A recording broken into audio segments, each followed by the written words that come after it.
ਇਸਲਾਮ senior secondary high school ਕਾਦੀਆਂ ਅਤੇ Nusrat girls high school ਕਾਦੀਆਂ ਵਿਖੇ science exhibition ਲਗਾਈ ਗਈ, ਜਿਸ ਵਿੱਚ ਬੱਚਿਆਂ ਨੇ ਵੱਖ-ਵੱਖ ਤਰ੍ਹਾਂ ਦੇ ਮਾਡਲ ਤਿਆਰ ਕੀਤੇ ਅਤੇ ਇਸ ਦੀ ਪ੍ਰਦਰਸ਼ਨੀ ਵੀ ਲਗਾਈ ਗਈ। ਇਸ ਮੌਕੇ ਜਮਾਤ ਅਹਿਮਦੀਆ ਦੇ ਚੀਫ ਸੈਕਟਰੀ ਮੁਹੰਮਦ ਇਨਾਮ ਗੌਰੀ, ਐਡੀਸ਼ਨਲ ਸੈਕਟਰੀ ਹਾਫਿਜ਼ ਮਖਦੂਮ ਸ਼ਰੀਫ, ਐਜੂਕੇਸ਼ਨ ਡਿਪਾਰਟਮੈਂਟ ਦੇ ਹੈੱਡ ਸ਼ੇਖ ਫਰੀਦ ਵਿਸ਼ੇਸ਼ ਤੌਰ ਤੇ ਹਾਜ਼ਰ ਹੋਏ। ਇਨ੍ਹਾਂ ਤੋਂ ਇਲਾਵਾ ਜ਼ਿਲ੍ਹਾ ਮੈਨੇਜਰ ਪੰਜਾਬ ਸਕੂਲ ਸਿੱਖਿਆ ਬੋਰਡ ਸਕੱਤਰ ਸਿੰਘ ਵਿਸ਼ੇਸ਼ ਤੌਰ ਤੇ ਹਾਜ਼ਰ ਹੋਏ। BNO ਰਾਮਲਾਲ, ਰਸ਼ਪਾਲ ਕੌਰ, ਜਗਜੀਤ ਕੌਰ, ਮਮਤਾ ਡੋਗਰਾ, ਪ੍ਰਿੰਸੀਪਲ ਵੇਦ ਕੌਰ ਆਰਿਆ ਗਰਲ ਸੀਨੀਅਰ ਸੈਕੰਡਰੀ ਸਕੂਲ ਕਾਦੀਆਂ, ਕੁਲਭੂਸ਼ਣ, ਖਵਾਜਾ ਬਸ਼ੀਰ ਅਹਿਮਦ, ਮਲਿਕ ਮੁਨੀਰ ਅਹਿਮਦ, ਮੁਬਸ਼ਿਰ ਅਹਿਮਦ ਇਸ ਮੌਕੇ ਆਏ ਹੋਏ ਪਤਵੰਤਿਆਂ ਨੇ ਬੱਚਿਆਂ ਦੀ ਅਤੇ ਟੀਚਰਾਂ ਦੀ ਸ਼ਲਾਘਾ ਕੀਤੀ। ਲਾਲ ਨੇ ਕਿਹਾ ਕਿ ਇਸ ਤਰ੍ਹਾਂ ਦੀ ਪ੍ਰਦਰਸ਼ਨੀ ਬੱਚਿਆਂ ਲਈ ਲੱਗਦੀ ਰਹਿਣੀ ਚਾਹੀਦੀ ਹੈ। ਇਸ ਮੌਕੇ ਜ਼ਿਲ੍ਹਾ ਮੈਨੇਜਰ ਨੇ ਕਿਹਾ ਕਿ ਅੱਜ ਮੈਂ ਸਾਇੰਸ ਐਗਜ਼ੀਬਿਸ਼ਨ ਦੇਖ ਕੇ ਬੜਾ ਪ੍ਰਭਾਵਿਤ ਹੋਇਆ ਹਾਂ ਅਤੇ ਬੱਚਿਆਂ ਨੇ ਬਹੁਤ ਮਿਹਨਤ ਕੀਤੀ ਹੈ। ਸਕੂਲ ਦਾ ਸਾਰਾ ਸਟਾਫ ਅਤੇ ਪ੍ਰਿੰਸੀਪਲ ਵਧਾਈ ਦੇ ਪਾਤਰ ਨੇ, ਜਿਨ੍ਹਾਂ ਦੀ ਮਿਹਨਤ ਸਦਕਾ ਇਹ ਪ੍ਰੋਗਰਾਮ ਦਾ ਆਯੋਜਨ ਕੀਤਾ ਗਿਆ ਹੈ।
राइट एंगल एग्जैक्टली 90 डिग्री का ही होता है। अराउंड टेम्परेचर की सारी रिफ्लेक्ट हो जाएगी, पर आधी तो जो वो अराउंड ऑर्बिटर के घूमते रहते हैं और अपनी एनर्जी जो होती है वो रिलीज करते जाते हैं।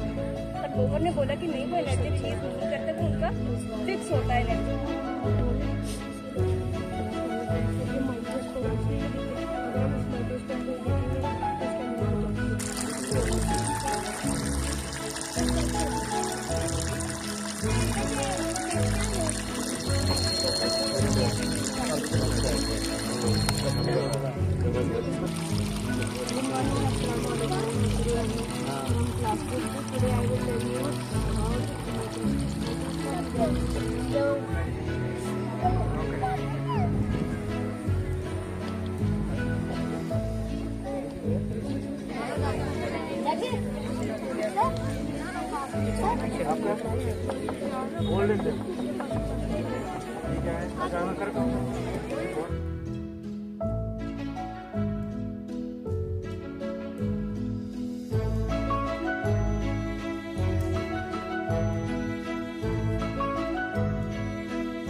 Mahida, Nusra Girl High School, Kadian.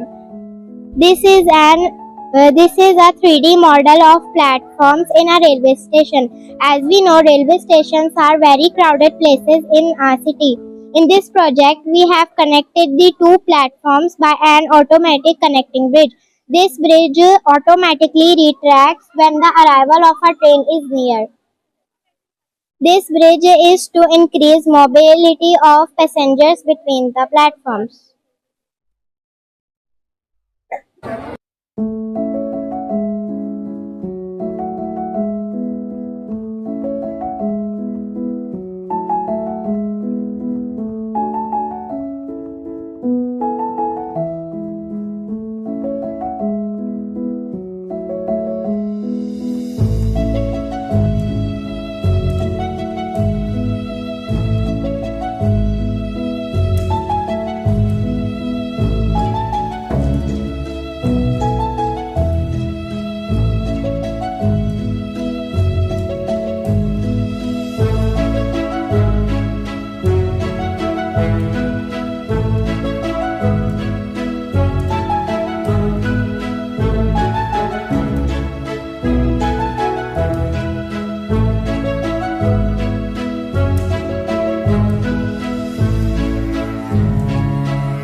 Sabiha Razzaq है और हमारा स्कूल नुसरत हाई स्कूल है।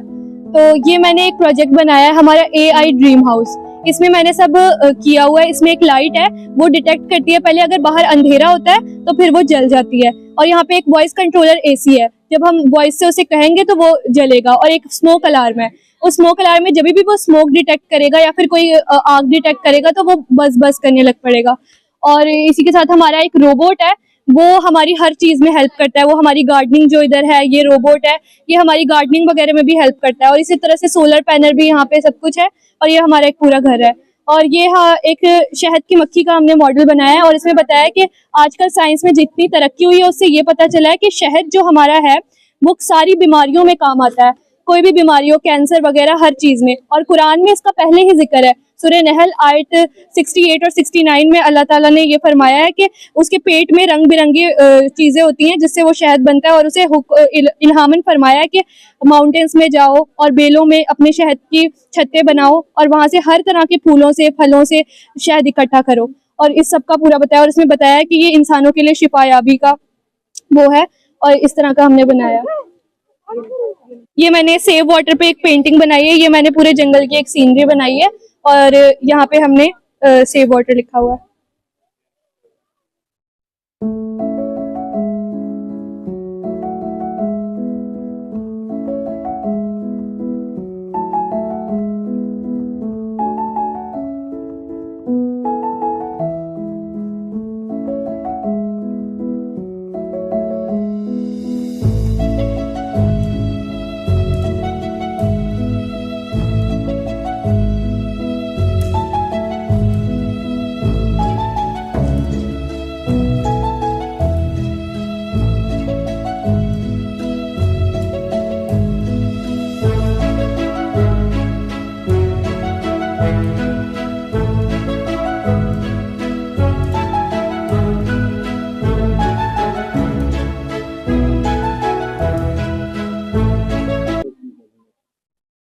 District manager Punjab school education board doctor ਸਕੱਤਰ ਸਿੰਘ ਧਾਲੀਵਾਲ।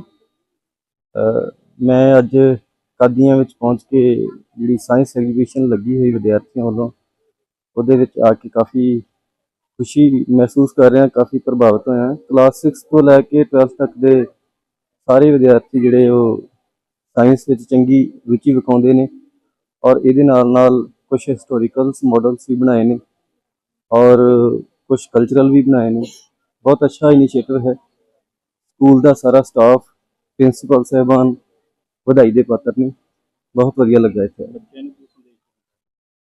साइंस का साडे जिंदगी दे विच अजोके युग च बड़ा अहम रोल है और ये विद्यार्थियों की प्राप्ति रही है कि इन्होंने साइंस नूं धर्म कल्चर दे नाल जोड़ के देख रहे हैं। उहदे विचों धर्म दे विचों किवें सेध लई जा सकती है, साइंस किवें सेध लै सकदा।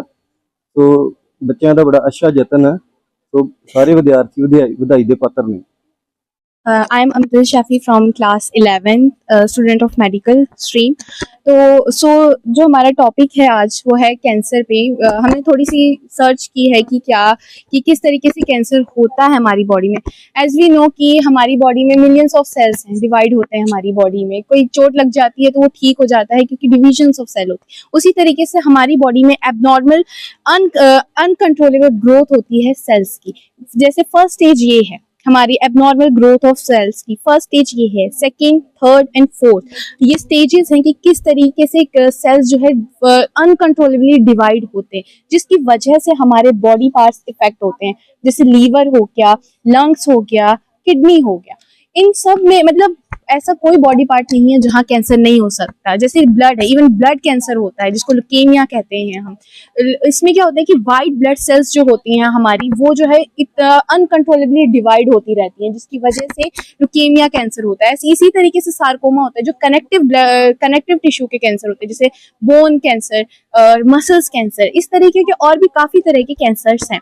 इनके प्रिवेंशन है कि इनके प्रिवेंशन हम प्रिवेंट कर सकते हैं कि क्या खाते हैं हम, किस एरिया में रहते हैं, कि हम एक्सरसाइज करते हैं कि नहीं। सबसे मेन है जो है कि हम क्या खाते हैं, ये इफेक्ट करता है। यहाँ पे साइंटिस्ट हैं जिन्होंने सबसे पहले किया था सर्च, वो थे हिपोक्रेट्स। जैसे यहाँ पे मैंने शो किया, सबसे पहले हिपोक्रेट्स थे, उसके आगे फर्दर साइंटिस्ट थे जिन्होंने इस पे सर्च की। और इवन अभी भी सर्च जारी है क्योंकि अभी भी इसका कोई परमानेंट क्योर नहीं है।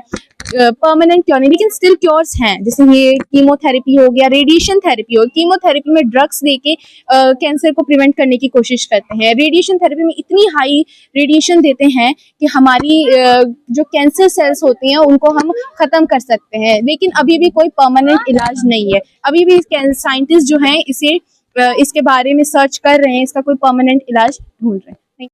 Assalamu alaikum. My name is Fozan Tahir. I am studying in class 5th.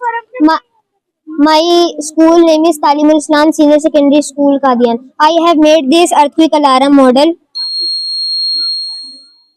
This is seismometer, और जब ये seismometer हिलता है तो उसके हिलने से जो फ्रीक्वेंसी उसमें आती है तो ये बोलता है। और आगे की टेक्नोलॉजी में मतलब डिस्प्ले पे इसको लगाएं एडवांस करके तो डिस्प्ले पे भी फ्रीक्वेंसी देख सकते हैं। Thank you. अस्सलाम वालेकुम सर, मेरा नाम सलमान गालिब है। मैं 7th क्लास में पढ़ता हूँ। ये मैंने पार्लियामेंट हाउस बनाया है, न्यू पार्लियामेंट हाउस। इसका एक अर्थ होता है एक ऐसी जगह जहाँ ना कानूनों पर बहस होती है और नए कानून बनाए जाते हैं। यहाँ इसमें लोकसभा और राज्यसभा के मेंबर्स बैठते हैं और ये दिल्ली में स्थित है। इसकी जो ऊंचाई है ना वो 6,05,000 मीटर है। तो जिसने इसका डिजाइन बनाया है ना, इसका नाम है बीमर पटेल जी, और जिसने इसका निर्माण किया इसका नाम है नरेंद्र मोदी जी। इसके जो लोकसभा के अंदर सीटें होती है ना वो होती है 888 सीटें, और जो राज्यसभा के अंदर सीटें होती है ना वो होती है 884 सीटें, 384 सीटें। अस्सलाम वालेकुम, गुड मॉर्निंग एवरीवन। मेरा नाम शाजिया सलाम है और मेरे स्कूल का नाम तालिमुल इस्लाम हाई स्कूल है। तो जैसे कि आप यहाँ पे देख रहे हैं ये हिस्ट्री ऑफ एटम है। तो जो हमें लाइट्स वगैरह दिखती हैं वो इलेक्ट्रॉन और प्रोटॉन की मदद से ही हमें दिखती हैं। सबसे पहले इसको डिस्कवर किया था जे थॉमसन ने। उसने बोला था कि एक पॉजिटिव हाईली चार्ज होता है जिसमें इलेक्ट्रॉन प्रोटॉन बिखरे हुए होते हैं, पर रदरफोर्ड ने बोला कि नहीं ऐसा नहीं होता। उसने एक मॉडल दिखाया अपना जिसमें गोल्ड फॉइल में अल्फा रेज पार्टिकल्स उसने डाली और बोला कि जो इलेक्ट्रॉन प्रोटॉन है वो न्यूक्लियस के अराउंड घूमता है। जब उसने अल्फा पार्टिकल्स डाले तब जो जितने भी इलेक्ट्रॉन और प्रोटॉन थे उसने सोचा था कि सारे बिखर जाएंगे, पर हुआ कि आधे रिफ्लेक्ट हो गए, 2-3 बिखर गए और जिस बीच में जो था वो सीधा आ गया। तो इससे ये पता लगा कि बीच में कोई हाईली मास न्यूक्लियस है, तो वहां से न्यूक्लियस का डिस्कवर हुआ है। उसने बोला कि इसके अराउंड घूमते हैं और एनर्जी रिलीज करते हैं, पर बोहर ने बोला ऐसा नहीं होता, उसकी एनर्जी जो होती है वो फिक्स होती है। फिर क्वांटम नंबर आया। क्वांटम नंबर जो होता है वो इसके एड्रेस के बारे में बताता है। आज ये नुमाइश देखी है बच्चों की भी और बच्चियों की भी, तलबा और तालिबात की। माशाल्लाह बहुत ही मेहनत से और बहुत उम्दा तरीके पर जो है सजाया है और एक्सप्लेन भी किया है फिर।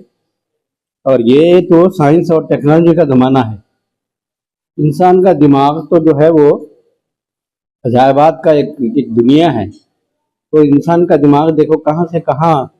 अब वो बच्चों ने दिखाया है कि जो एक ज़माना था जो स्टोन एज और फिर आज का जो मौजूदा मॉडर्न एज है वो भी दिखाया है। तो इससे पता लगता है कि इंसानी जहन कितना तरक्की कर रहा है। तो इस लिहाज से हमारे स्टूडेंट्स को, हमारे बच्चों को, बच्चियों को बहुत ज़्यादा जो है वो साइंस पर मेहनत करनी चाहिए, गौर करना चाहिए, क्योंकि जो मज़हब है, रिलीजन है, वो खुदा का कौल है और ये जो नेचर है, ये साइंस है, ये खुदा का फेल है। ये दोनों कभी मुख्तलिफ नहीं हो सकते। इसलिए आजकल के बच्चों को जो है बहुत ज़्यादा इसमें मेहनत करनी चाहिए और गौर करना चाहिए और रिसर्च करनी चाहिए।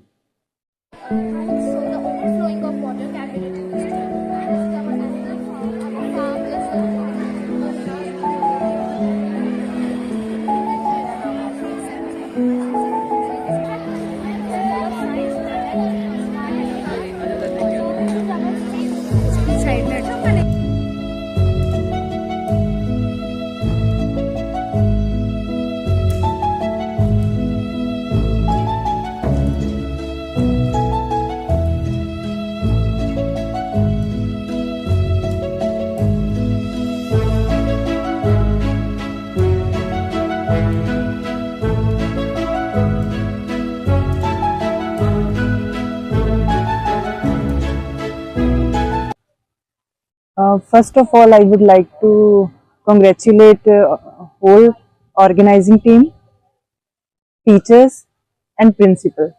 और यहाँ आके इतना अच्छा लगा कि स्कूल की आज रूटीन बहुत बिजी थी, और मैं सोच रही थी कि मैं टीचर्स को भेज दूं, पर वो मैंने अपने साथ ही बहुत बड़ा धक्का करना था अगर ना आती। मतलब ना आके रिग्रेट करना था। मतलब इतनी अच्छी बच्चों की मेहनत है, इतने अच्छे अच्छे प्रोजेक्ट बनाए हुए हैं।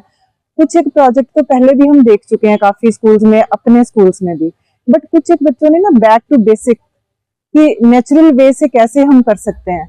उसमें सबसे अच्छी चीज जो स्मार्ट डस्टबिन बनाया बच्चों ने। हम देखते हैं कई बार कि कूड़ा भर गया और बिखर रहा है।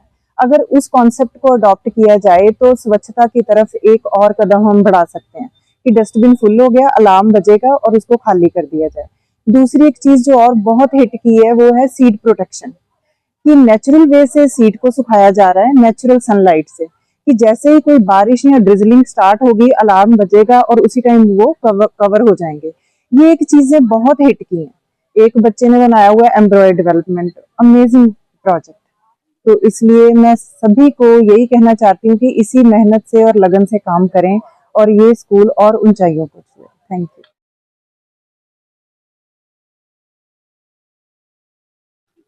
हाँ जी सर, आज मुझे बहुत अच्छा लगा। ये दोनों स्कूल के जो बच्चों ने जो साइंस एग्जीबिशन बनाई है और बड़ी अच्छी पेशकश की है, और उनके टीचर ने जितनी अच्छी तैयारी कराई है, मैंने वो क्रॉस क्वेश्चनिंग भी की है, लेकिन बच्चों ने बड़ा सेटिस्फैक्ट्री जो आंसर है वो दिया। और मुझे बहुत अच्छा लगा कि हमारा यहाँ कादियां में तालीमी स्कूल और जो नुसरत अहमद स्कूल है उनमें बच्चे बहुत ही एक्स्ट्रा ऑर्डिनरी है। और उम्मीद करते हैं कि ऐसे ही बच्चे उम्मीद करके आगे चलेंगे तो मेरे ख्याल में हमारे इंडिया को जैसे वर्ल्ड को ऐसे साइंटिस्ट मिलेंगे। तो मैंने इनको एक सजेशन जरूर दिया है कि हमने हर क्लास के बच्चों को विजिट करानी चाहिए, और मेरे ख्याल उन्होंने कराई भी है। कुछ क्लासों की कोई प्रॉब्लम आई है छोटे बच्चों की, वो करेंगे जरूर, लेकिन ओवरऑल जो है ना जो एग्जीबिशन है वो वाकई तारीफ के काबिल है। तो मैं इनके प्रिंसिपल साहब जो मैनेजिंग डायरेक्टर हैं और खास करके मेरे तारीफीर जी, उनको मैं बहुत बहुत धन्यवाद करता हूँ। और वाइस प्रिंसिपल साहब जो है उनकी भी बहुत अच्छी डेडिकेशन है, और मुझे ये होप है कि वैसे तो कोई कमी नहीं है पर फिर भी हम इसको और बेटर करने की कोशिश करेंगे। Thank you.